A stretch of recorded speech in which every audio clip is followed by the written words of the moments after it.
বলছি ডক্টরবাবু, আপনার নাম আমি জিজ্ঞেস করে করছি, কতক্ষণ থেকে না খেয়ে রয়েছেন? না, আমরা মোটামুটি কাল থেকে না খেয়ে রয়েছি। বাট এবার জিনিসটা যদি আর আমরা 8:30 কি রাত 8টা অবধি অপেক্ষা করব, তারপরে যদি দেখব কি স্টেট গভর্নমেন্ট কোনো ইনিশিয়েটিভ না নেয়, তাহলে তো আপনি জানেন কি যা বলা হয়েছে কি হাঙ্গার স্ট্রাইকে যাওয়া যেতে পারে।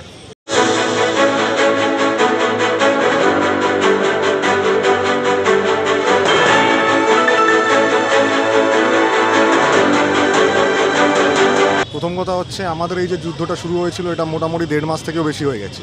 তো আমরা যখন এই যুদ্ধটা শুরু করেছিলাম, আমাদের এই যুদ্ধর দুটো অ্যাসপেক্ট ছিল। একটা কি যে ঘটনাটা ঘটেছে সেটার জন্য যেরকম জাস্টিস একদম না হয়, আর সেকেন্ড অ্যাসপেক্টটা কি এরকম ঘটনা কখনো যেরকম আর না ঘটে। এবার আমরা এখন যে আপনি দেখবেন এই যে আমরা হাঙ্গার স্ট্রাইকে বাধ্য হচ্ছি যেতে, এটা এই জন্যে কেন কি আমাদের এখনও মনে হচ্ছে আমাদের যে দাবিগুলো আছে তার মধ্যে যেটা আগে ছিল 4 নম্বর আর 5 নম্বর দাবি, আর এখন যেই একই দাবি মোটামুটি আরও একটু স্পষ্ট করে বলা হয়েছে যে 10 দফা দাবি, এটা যত অবধি না আমাদের মনে হয় এটা স্টেট গভর্নমেন্ট আমাদের জন্য ফুলফিল না করে ডিমান্ডগুলো, তত অবধি আমরা এই আন্দোলনটা একদম করতেই থাকবো।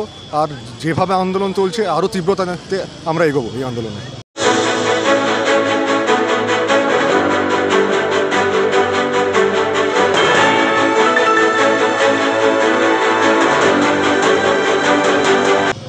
বলছি প্রচুর সাংবাদিক, প্রচুর মানুষ আপনাদের মুভমেন্টটাকে বুঝতে পারছে, কারণ অনেককেই দেখলাম তারা আপনাদের অ্যাগেনস্টে যাচ্ছে।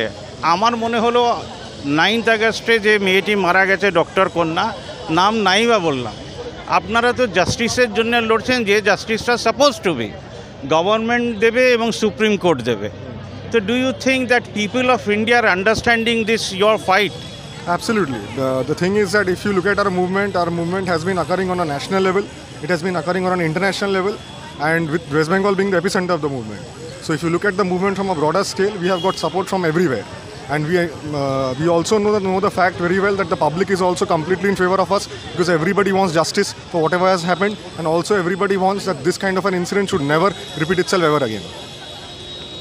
আমি যে এবার প্রশ্নটা করছি, যেটা অনেকেই জানেন না, কামদুনির সময় আমরা একটা পোস্টার দিয়েছিলাম, পাড়ায় পাড়ায় মানুষ এক হন, যাতে কোনো ধর্ষণ না ঘটে।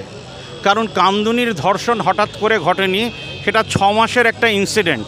মানে সেখানকার গুন্ডারা মেয়েদের কাপড়, ব্লাউজ, সায়া ধরেও টেনেছে।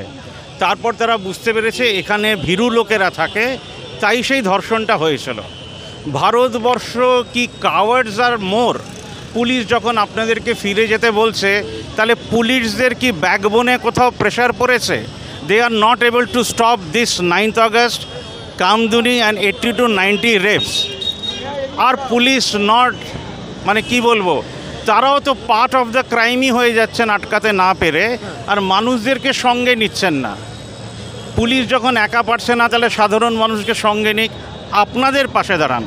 তারা বারবার আপনাদেরকে কেন বলছে ফিরে যেতে, আমি এখনও সেটা বুঝতে পারলাম না। এই যে প্রোটেস্টটা আমরা করছি, আমি একটা প্রশ্ন সবাইকে করতে চাই, এই প্রোটেস্টটা আমাদেরকে কখনো করতেই হতো না যদি আজকে পুলিশ নিজের কাজটা ঠিক করে করতে পারতো।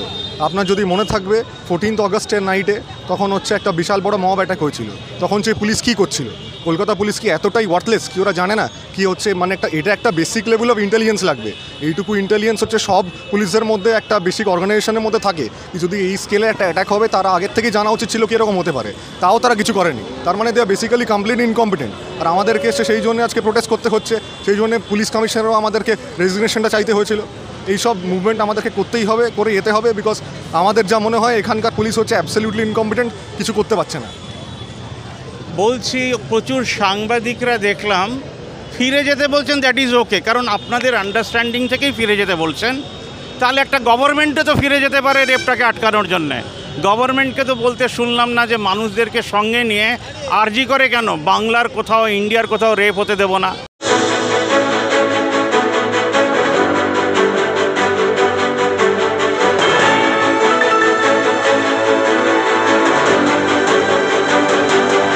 রূপাদিকে জিজ্ঞেস করেছিলাম যে আপনারা যে মমতাদির রেজিগনেশন চাইছেন, ভারতের সব চিফ মিনিস্টার সহ প্রাইম মিনিস্টারেরও তো রেজিগনেশন হওয়া উচিত। আমাদের গভর্নমেন্টরা যে নাগরিকের ভোটে আসে তাদের কি ভয় পায় সঙ্গে নিয়ে কাজ করতে? মানে 500 টাকা, 1000 টাকা, প্রচুর স্কিম করব, সেই স্কিমগুলো ফেলও তো করতে পারে। সেই স্কিমে একটা নির্ভয়া, অভয়াও তো হতে পারে। তখন why don't they go to the people, take their help, and run India. আমরা কি কোথাও ব্যাকওয়ার্ড মার্চ করছি? না, আমার মনে হয় আমরা হচ্ছে এই যে মুভমেন্টটা করছি ওভারঅল একটা খুব বড় স্কেলে অ্যাওয়ারনেস স্প্রেড হচ্ছে। তো আমরা চাই কি এই অ্যাওয়ারনেস যেরকম স্প্রেড হোক, গভর্নমেন্টও এখান থেকে অনেক কিছু শিখুক। আমরা যা করলাম এখানে কি এত বড় একটা মাস নিয়ে মুভমেন্ট করছি, এই মুভমেন্টটা করার পর আই হোপ ডেফিনেটলি পাবলিকের মধ্যে আরও বেশি ভালো করে পার্কুলেট করে এই ব্যাপারটা কি কীভাবে হচ্ছে একটা আন্দোলন করে কিভাবে আমাদের জাস্টিস পাওয়া যেতে পারে।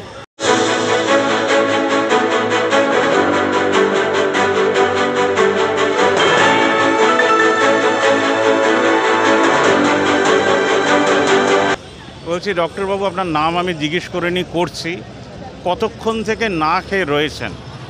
না, আমরা হচ্ছে মোটামুটি কাল থেকে না খেয়ে রয়েছি, বাট এবার জিনিসটা হচ্ছে যদি আর আমরা 8:30 কি রাত 8টা অবধি অপেক্ষা করব, তারপরে যদি দেখবো কি স্টেট গভর্নমেন্ট কোনো ইনিশিয়েটিভ না নেয়, তাহলে তো আপনি জানেন কি যা বলা হয়েছে কি হাঙ্গার স্ট্রাইকে যাওয়া যেতে পারে। I think 24 hours you have given them. এবার ডক্টরবাবুর নাম জেনে নেব। আমার নাম শাশ্বত, SSKM হসপিটাল থেকে। আর জেনারেল পাবলিক যারা আপনার হয়ে রাত জাগছে, বিভিন্ন জায়গায় পুজোতেও তারা রাত জাগার প্রকল্প নিয়েছে, প্রতিবাদের প্রকল্প নিয়েছে, তাদেরকে কিছু বলতে চাইবেন? হ্যাঁ, আমি শুধু এটাই করব, আমি রিকোয়েস্ট করব কি আপনাদের সাপোর্টটা এখানে হচ্ছে সবথেকে ইম্পর্টেন্ট। যদি আপনারা আমাদেরকে সাপোর্ট করেন, তাহলেই আমরা ন্যায় বিচারের ধারে আরও বেশি এগোতে পারব। আশা করি সিম্পল বাংলায় উনি বললেন, কনফিউশনে যাবেন না। আপনাকে গভর্নমেন্টের পাশে দাঁড়াতে হবে না, বিল ক্লিন্টনের পাশে দাঁড়াতে হবে না, পুটিনের পাশে দাঁড়াতে হবে না। সাধারণ ঘরের ছেলেরা, বুদ্ধিমান লোকেরাই ডক্টর হয়, তাদের পাশে শুধু দাঁড়ানোর রিকোয়েস্ট করছে, এর চেয়ে বেশি কিছু না। সাংবাদিকতা এই লাইনটা যেন ক্রস না করে যে সীতা লাইন থেকে বেরোবে না। আমরা সাংবাদিক, আমরা গভর্নমেন্ট আর মানুষের ভেতরে কোঅর্ডিনেশন করার জন্য এসেছি, কোনো পার্ট নিতে আসেনি কারোর। Truth must prevail.